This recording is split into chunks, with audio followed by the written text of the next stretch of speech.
संकल्प के कारण ही किसी को टेंशन है, कोई रो रहे हैं, कोई हंस रहे हैं, कोई दुखी हैं, कोई सुखी हैं। एक धनवान व्यक्ति भी परेशान है कि उसके पास बहुत पैसा है, मेरे पास थोड़ा कम है। कंपैरिजन कर रहा है, संकल्प है तो सुख नहीं पा रहा है। संकल्प बदल दें, हमारा संसार बदल जाएगा। अपने विचार बदल दें, सब कुछ बदल जाएगा, जीवन ही बदल जाएगा। लोगों के विचार आजकल बहुत निगेटिव, बहुत कमजोर, फ्रस्ट्रेशन से भरे हुए, न जाने क्या क्या हो गया आजकल संकल्पों में। जरा सी बीमारी हो गई तो मैं तो ठीक होऊंगा ही नहीं, अब संकल्प करने लगते हैं।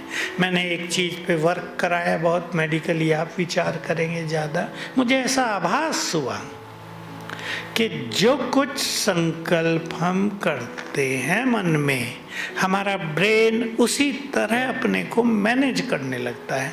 पर मुझे ऐसे इंट्यूशंस आए तो मैंने लोगों को ये सिखाना शुरू किया, बहुत गुड रिजल्ट मिलने लगे।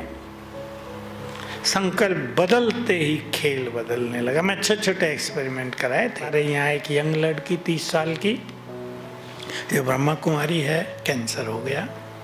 हमारा हॉस्पिटल है उसमें आ गई, मेरे को मिली। मैंने उसको टाइम दिया अच्छा, और उसको कन्विंस किया कि भूल जाओ मुझे कैंसर है, कैंसर की किसी चर्चा ही नहीं करना, और एक संकल्प तेजी से करना शुरू करो, मैं बिल्कुल ठीक हो जाऊंगी। और happiness is the best medicine. बहुत खुश रहना शुरू कर दो, किसी को दिखाई ना दे कि आपको कोई तकलीफ है। उसने मान लिया। हमारे यहाँ रोज हम ईश्वरीय महावाक्य सुनते हैं, मेडिटेशन करते हैं। उसने अपने को खुश किया और एक संकल्प किया कि मैं बिल्कुल ठीक होने वाली हूँ, कुछ नहीं होगा मुझे। हालांकि 3rd स्टेज वाला कैंसर था, और बिल्कुल ठीक हो गई। यहीं रही 3 मास, हमारे यहीं उसका ट्रीटमेंट चला। डॉक्टर बॉम्बे से आए थे। तो हमारे मन में अनंत शक्तियां हैं। अब मैं सबकॉन्शियस माइंड पर आ जाता हूँ। मन को मनोवैज्ञानिकों ने 3 हिस्सों में बांटा है, आप जानते हैं, सबकॉन्शियस, अनकॉन्शियस और कॉन्शियस माइंड।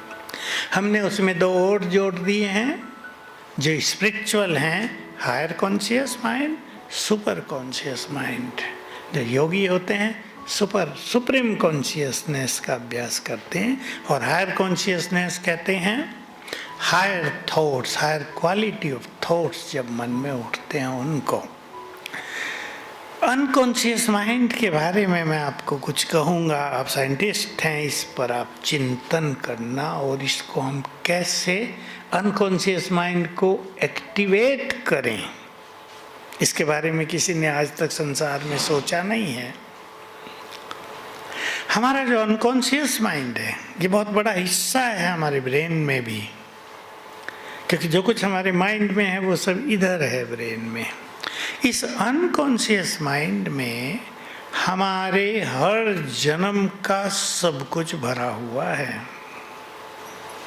आपने देखा होगा कई बच्चे छोटी आयु में फर्स्ट क्लास गीत गाने लगते हैं, छोटी आयु में डांस करते हैं। हमारे यहाँ आते हैं 4 साल की लड़की ऐसा डांस कर रही जैसे बहुत ट्रेंड हो और एक्सपर्ट हो। लोग देख देख के उसे हैरान हो रहे, क्योंकि वो पूर्व जन्मों का जो अनकॉन्शियस माइंड में भरा हुआ था वो कॉन्शियस हो गया, एक्टिव हो गया।